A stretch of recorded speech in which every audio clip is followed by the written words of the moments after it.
We all know the rumor that ChatGPT is refusing to forecast future value of an asset such as Bitcoin. It is refusing, indeed.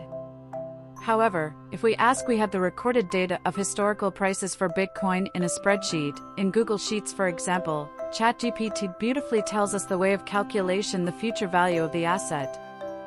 I used Google Finance function in Google Sheets and prepared a table of last 20 days closing prices of Bitcoin. After that, I prompted I have the last 20 closing values of Bitcoin prices listed in Google Sheets.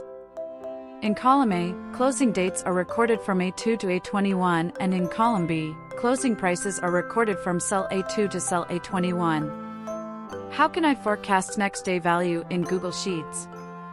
Is there any specific formula doing that to ChatGPT? ChatGPT showed me the way beautifully by saying that forecast function of Google Sheets can be used to do that.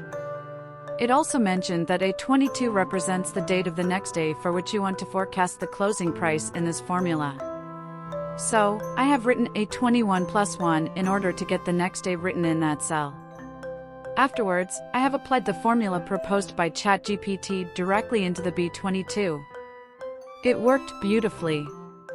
If you want to have investment or forecast tables in some spreadsheets, and you don't know what to do, just ask ChatGPT for the solution.